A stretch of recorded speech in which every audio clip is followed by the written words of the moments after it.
Imaginons un instant qu'on construise une maison. On y met tout son cœur, on donne les clés à un gestionnaire, et paf, il revend ça à un immense groupe qui repeint tout en vert fluo.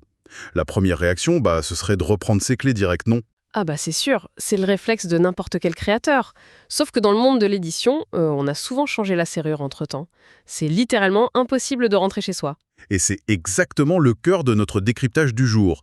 On va croiser la fameuse crise récente des éditions Grasset avec notre propre article. Ah ouais, le texte qu'on a rédigé en décembre 2025? C'est ça, l'article intitulé «Qui détient les droits d'un jeu de société?» Et honnêtement, quand on regarde le séisme littéraire chez Grasset, c'est un énorme signal d'alarme pour toute l'industrie du jeu. Complètement. Pour resituer très vite, chez Grasset, le point de départ, c'est le PDG historique, Olivier Nora, qui s'est fait débarquer.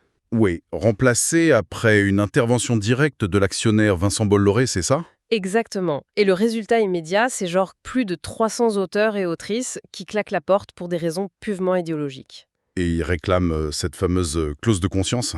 Voilà, pour se libérer de leur contrat. Mais juridiquement, ils peuvent pas juste prendre leur manuscrit et partir. Le contrat d'édition bloque tout. Tant que la cession des droits est valide, l'éditeur garde le contrôle, même si la ligne éditoriale change radicalement. D'accord, donc ils sont coincés. Et ça nous ramène à notre article. Est-ce que cette même cage juridique, elle existe pour les créateurs de jeux de société?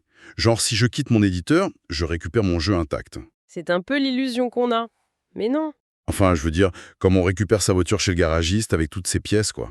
L'image est super parlante, mais la réalité est bien plus dure. Le droit d'auteur protège le jeu comme un ensemble.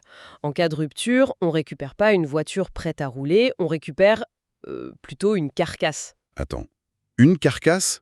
Mais si un auteur invente une mécanique super innovante, de draft ou de placement d'ouvriers, la mécanique lui appartient, non? Bah, la justice considère que non. On l'a bien vu avec l'affaire Judico. Ah ouais, les tribunaux avaient dit que la mécanique pure, c'est juste une idée. C'est exactement ça. Et une idée, c'est pas protégeable. Seule l'expression de l'idée est protégée par le droit d'auteur. Donc la rédaction précise des règles du jeu. Oula, donc l'auteur récupère juste le texte brut des règles, le squelette du jeu, quoi. Voilà.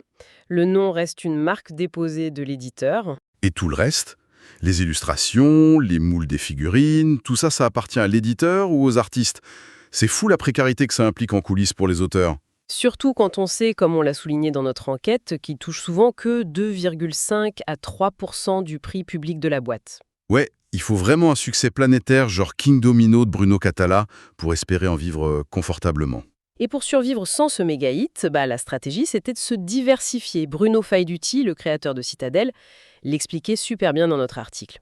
Faut surtout pas mettre tous ses œufs dans le même panier. Sauf que le problème aujourd'hui, c'est que la quasi-totalité des paniers ont été rachetés par le même géant, Asmodée. Le marché est ultra consolidé. Des frais de douane américains imprévus directement sur le dos des contributeurs. C'est un parfait exemple de naufrage industriel. Il y a aussi le cas dramatique d'Equinox avec Alter TCG. Ah oui, Altered. Comment un projet aussi énorme a pu se retrouver totalement figé? Les joueurs attendent toujours leur boîte, ces derniers. Pas tout repose sur les droits de distribution qui sont parfois découpés entre plein de partenaires. Si un litige éclate entre l'éditeur et le distributeur, tout est gelé. Donc même si l'éditeur a produit le jeu, il a plus le droit légal de l'envoyer? Exactement. Les boîtes restent bloquées dans des entrepôts à prendre la poussière à cause des conflits de droits. Le constat est quand même rude. En fait, les contrats actuels, ils protègent un peu contre l'inaction d'un éditeur, mais pas du tout contre ces énormes mutations industrielles ou des rachats. C'est ça. Le droit d'auteur classique a été pensé pour des relations simples. Face aux grands conglomérats, il montre ses limites. Et la clause de conscience dans tout ça, ça reste une pure utopie.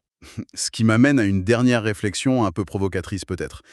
Puisqu'un jeu n'existe vraiment que quand on y joue autour d'une table, à l'ère de ces méga-fusions, est-ce que l'avenir, ça serait pas carrément d'abandonner le droit d'auteur traditionnel? Genre des jeux qui tomberaient dans le domaine public dès leur sortie? Exactement. Au lieu de confier les clés à un seul gestionnaire qui peut se faire racheter du jour au lendemain, on laisse la porte grande ouverte. Comme ça, plus personne ne peut jamais changer la serrure.